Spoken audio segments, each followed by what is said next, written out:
Mr. Harrison threw his phone across the car seat. It bounced and landed on the floor with a crack. "Another $1,000,000 lost," he whispered to himself. His hands shook on the steering wheel. The rain poured down hard. The windshield wipers went back and forth, back and forth. But Mr. Harrison could barely see the road. Not because of the rain, because of the tears in his eyes. He was a millionaire. He owned 3 big companies. He had a mansion with 12 bedrooms. But today, everything was falling apart. His biggest company was losing money. His wife had left him last month. His own son wouldn't talk to him anymore. Money doesn't buy happiness. His wife had said before she walked out the door, "You care more about your dollars than people." Mr. Harrison pulled his black car over the side of the street. He put his head on the steering wheel. The rain kept falling. Thunder rumbled in the dark sky. That's when he heard it. A tiny knock on his window. Tap, tap, tap. He looked up. Through the wet, blurry window, he saw a small face. A little girl, maybe 7 or 8 years old. Her hair was messy and wet. Her clothes were torn and dirty. She was shaking from the cold. Mr. Harrison rolled down his window just a little bit. "Go away," he said. His voice was tired and mean. "I don't have time for this." But the girl didn't move. She held something in her arms. It was wrapped in an old, dirty blanket. "Please, sir," the girl said. Her voice was so quiet he could barely hear it. "Can you buy my doll?" She pulled back the blanket.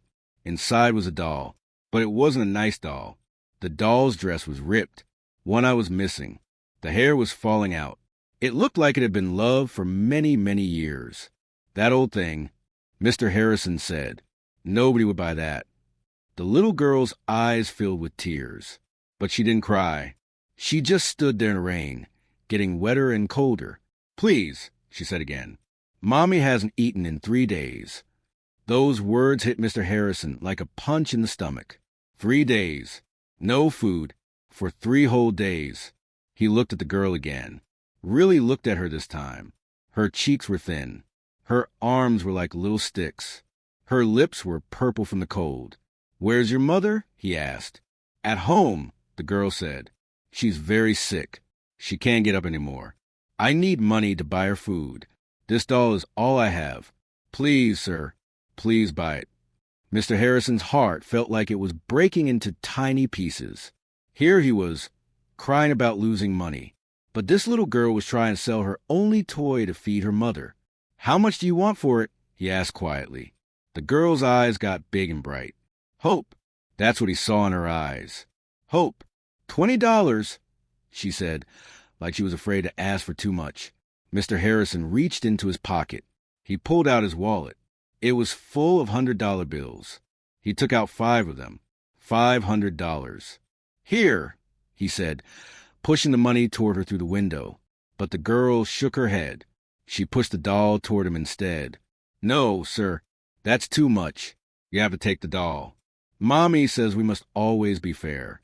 If you give me money, you must take something." Mr. Harrison felt something strange happen inside his chest. This little girl, who had nothing, still wanted to be fair, still wanted to be honest. He took the doll. It was wet and cold in his hands. The girl took the $500. Her hands were shaking so much she almost dropped the bills. "Thank you, sir. Thank you. God bless you," she said. Then she turned to run away. "Wait!" Mr. Harrison called out. He opened his car door and stepped into the rain. "Where do you live? What's your name?" But the girl was already running down the dark street. She disappeared around a corner, like a ghost. Mr. Harrison stood there in the rain, holding the broken doll. Water dripped down his face. He didn't know if it was rain or tears anymore. He got back in his car. He looked at the doll on the passenger seat. Something felt wrong. Very wrong. A mother who hasn't eaten in 3 days. A little girl selling her only toy. Where was this child's father? Why was the mother so sick? Why were they living like this? Mr. Harrison started his car. He drove slowly down the street, looking for the girl. He turned the corner where she had disappeared. There, in the distance, he saw her small shape running through the rain. He followed her. His car moved slowly, staying far enough back so she wouldn't notice. The girl ran for 3 blocks, then 4, then 5. She turned into a neighborhood Mr. Harrison had never been to before. The houses here were old and broken. Some had boards on the windows. Trash was piled on the sidewalks. The girl stopped in front of the worst house on the street. It was gray and falling apart. The roof had holes in it. The front door was hanging crooked. She looked around like she was checking if anyone was watching. Then she didn't go to the front door. She ran to the side of the house. She opened a small door, a basement door, and she disappeared inside. Mr. Harrison's hands gripped the steering wheel tight. Something was very, very wrong here. Why would a little girl and her sick mother be living in a basement? He sat in his car, watching the house. Rain poured down. Lightning flashed across the sky. And Mr. Harrison made a decision. He was going to find out what was really happening in that basement. He was going to help this little girl. But he had no idea that what he was about to discover would change his life forever, and it would put both him and the little girl in terrible danger. Mr. Harrison waited 5 minutes, then 10. The rain was getting harder. Thunder boomed so loud it shook his car. He grabbed his flashlight from the glove box. He put on his coat. Then he stepped out into the storm. The cold rain hit his face like tiny needles. He walked toward the broken house, his expensive shoes splashing through puddles. Mud got all over his pants. He didn't care. All he could think about was that little girl and her mother who hadn't eaten in 3 days. He reached the side of the house. The basement door was old and wooden. Paint was peeling off it. He put his hand on the rusty handle. Should he knock? Should he just go in? Before he could decide, he heard voices. They were coming from inside the basement. He pressed his ear against the door. "Mommy, look, look. A nice man gave me $500. That was the little girl's voice. She sounded so happy. Then another voice. A woman's voice. But it was weak and tired. "Oh, Sarah, my sweet Sarah. You sold your doll, didn't you?" "Yes, Mommy. But it's okay. Now we can buy food. Now you can eat." Mr. Harrison heard crying. The mother was crying. "I'm so sorry, baby. I'm so sorry you have to do this. I'm such a terrible mother. I can't even feed my own child." "No, Mommy, you're the best mommy in the whole world. You're just sick. It's not your fault." Mr. Harrison's heart felt like it was being squeezed. He knocked gently on the door. Tap, tap, tap. Everything went quiet inside. "Sarah?" the mother's voice called out. "Did someone follow you?" I don't know, Mommy." Mr. Harrison heard footsteps, small footsteps. The door opened just a crack. Sarah's face peeked out. When she saw Mr. Harrison, her eyes went wide with fear. The man from the car," she whispered. "Please," Mr. Harrison said, holding up his hands. "I'm not here to hurt you. I just want to help. I want to make sure you and your mother are okay. You need to leave." Sarah said. Her voice was shaking. "If he finds you here, he'll hurt you. He'll hurt all of us." "If who finds me? Sarah, what's going on?" But before Sarah could answer, another voice called out. A mean, angry voice. A man's voice. And it was coming from inside the house above them. "Sarah, are you down there? Did you get the money?" Sarah's face went white. Her whole body started shaking. "That's him," she whispered. "That's Mr. Cranston. He owns this house. Please, mister, you have to hide. You have to go." But Mr. Harrison didn't move. "Sarah, what does this man want with your money?" Heavy footsteps pounded on the floor above them. They were getting closer, coming downstairs. Sarah pulled Mr. Harrison inside the basement and shut the door. The basement was dark and cold. It smelled like mold and old water. Mr. Harrison turned on his flashlight. What he saw made his blood run cold. The basement was tiny. In one corner was a thin mattress on the floor. A woman was lying there, covered with a dirty blanket. She looked very sick. Her skin was pale. Her eyes had dark circles under them. But that wasn't the worst part. All around the basement, Mr. Harrison saw chains, actual chains, attached to the walls. And on the small table, he saw papers. medicine bottles, strange needles. What is this place? Mr. Harrison whispered. The woman on the mattress tried to sit up. Please, sir, you have to leave. He'll be here any second. He's dangerous. Mommy used to work for Mr. Cranston, Sarah said quickly, her words tumbling out fast. She cleaned his house, but then she got sick. She couldn't work anymore. Mr. Cranston said she owed him money. He said she had to stay here until she paid him back. But she can't pay him back because she's too sick to work. That's slavery, Mr. Harrison said, his voice hard and angry. That's against the law. He doesn't care about the law, the mother said. He took our identification papers. He took everything. He says if we try to leave, he'll call the police and say we stole from him. We have nowhere to go. No one will believe us. The footsteps were right above them now, at the top of the basement stairs. He makes me steal food from the store, Sarah whispered, tears running down her face. He says I'm little, so nobody will notice. He takes all the food and sells it. He only gives us one meal every few days. He says it's payment for letting us stay here. Mr. Harrison felt rage burn inside him. Hot, fierce rage. This man was keeping a sick woman and a little girl prisoner. He was making a child steal. He was starving them. The basement door flew open. A big man stood at the top of the stairs. He was tall and mean-looking. He had a scar on his face. His eyes were cold and cruel.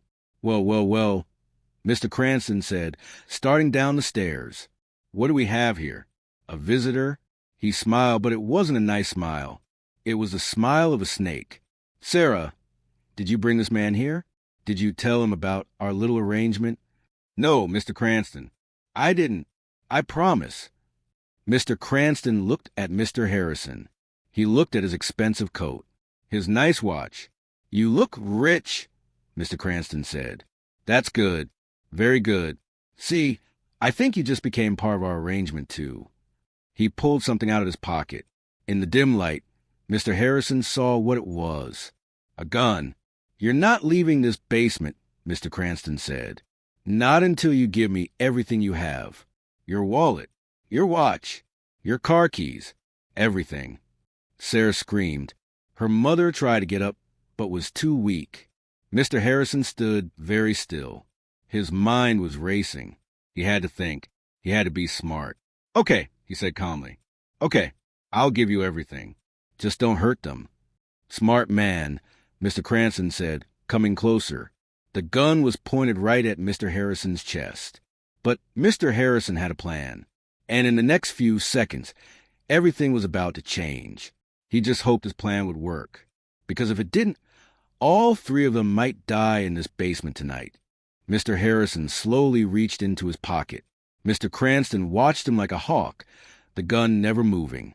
Nice and slow, Mr. Cranston said. Any funny business and I shoot. I understand, Mr. Harrison said. His voice was calm, too calm, because Mr. Harrison had a secret.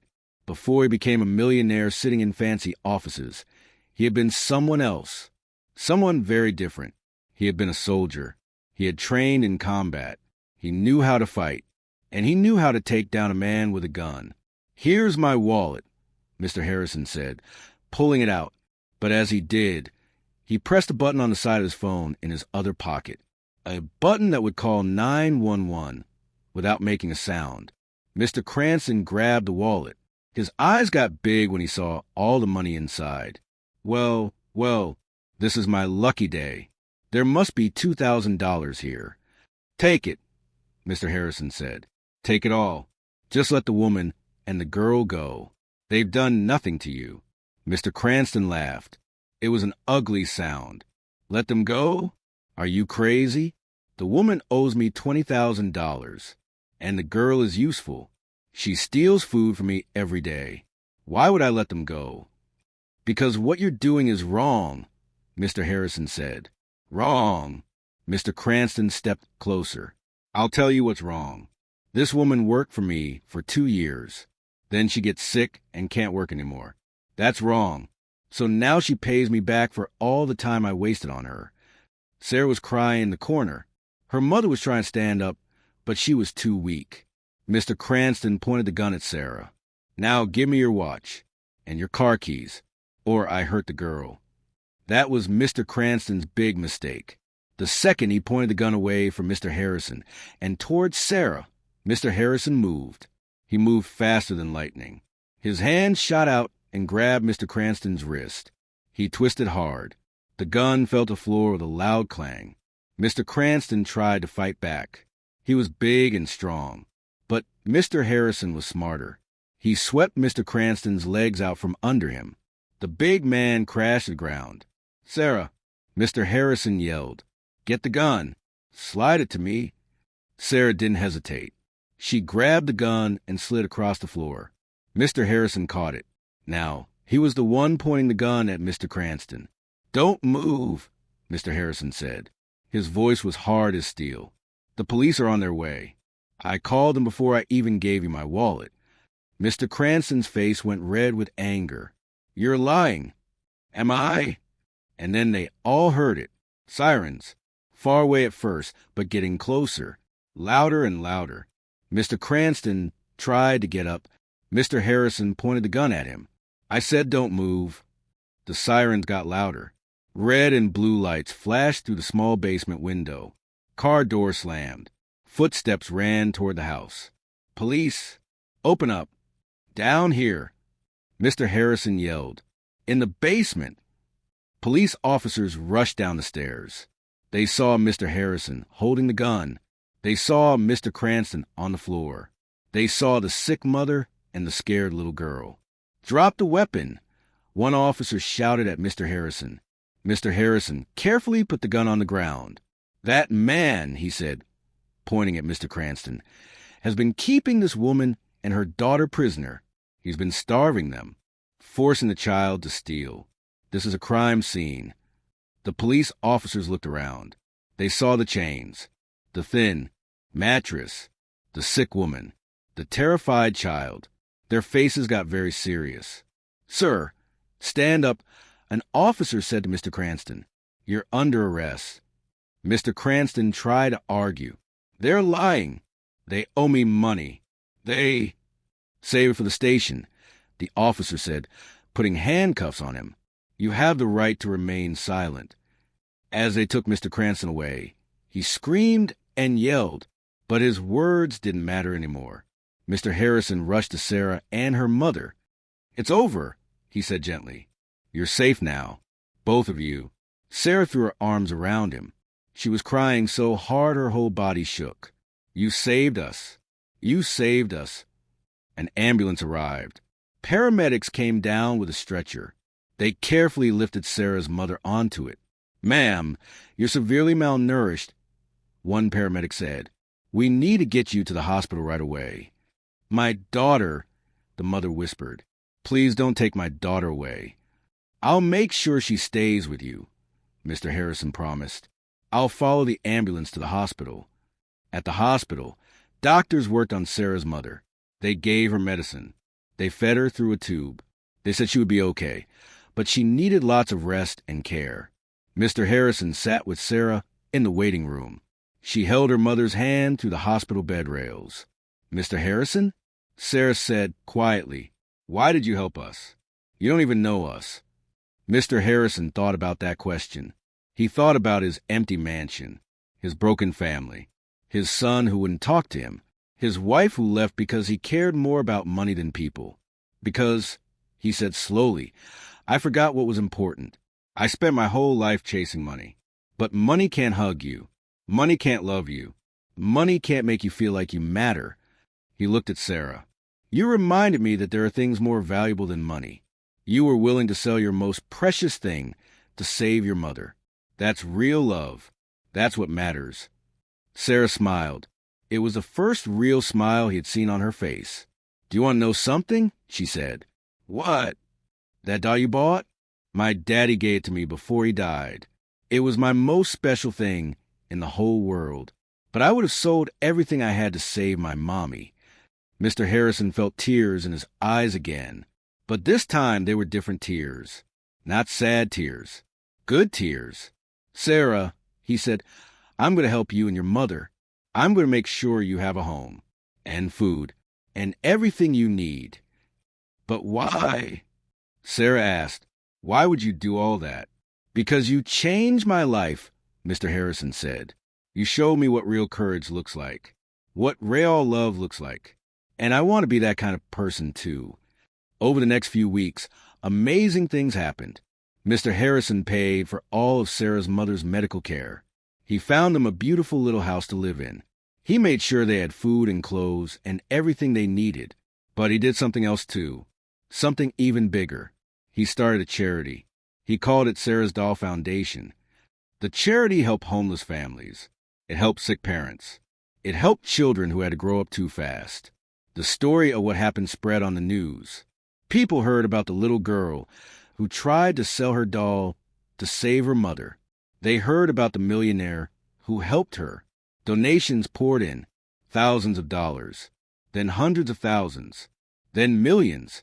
Mr. Harrison's charity helped hundreds of families, then thousands. Children who were hungry got food. Parents who were sick got medicine. Families who had no home got a place to live. And something else happened, too. Mr. Harrison's son saw him on the news. He saw how his father had changed.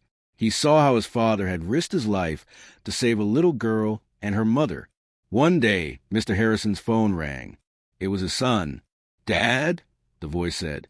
"I saw what you did. I'm proud of you." Mr. Harrison started crying. "I'm sorry," he said. "I'm so sorry for being a bad father, for caring more about work than you. Can you forgive me?" "Dad, I already have."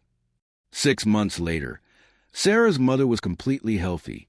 She got a job working at Mr. Harrison's charity, helping other families in need. Sarah went to a good school. She made friends. She was happy. On Christmas Day, Mr. Harrison visited them. Sarah ran up and hugged him tight. "Merry Christmas, Mr. Harrison." "Merry Christmas, Sarah." She handed him a present. It was wrapped in bright red paper, with a gold bow. "What's this?" he asked. "Open it." Mr. Harrison carefully unwrapped the present. Inside the box was something that made his heart stop. It was the doll, Sarah's doll, the one he had bought on that rainy night. But it had been fixed. Someone had sewn the dress, given it new hair, added a new eye. It looked beautiful. "Mommy and I fixed her," Sarah said. "We wanted you to have her, because you're part of our family now. And family keeps each other's most precious things safe." Mr. Harrison couldn't speak. He just held the doll and cried. That night, Mr. Harrison went home to his mansion, but it wasn't empty anymore. His son was there waiting for him. They had dinner together. They laughed together. Mr. Harrison put the doll on his desk, right where he could see it every day. And every time he looked at it, he remembered a little girl in the rain. He remembered the words that changed everything. "Mommy hasn't eaten in 3 days." He remembered that real wealth isn't measured in dollars. It's measured in love, in courage, in kindness. One small act of caring had changed 3 lives forever. His, Sarah's, her mother's. And through the charity, it had changed thousands more. All because a millionaire stopped on a rainy street. All because he listened to a little girl with a doll. All because he chose to care. Moral of the story: true wealth is not in your bank account.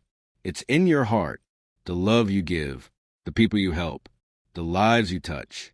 Money can be lost in a day, but kindness, love, and courage last forever.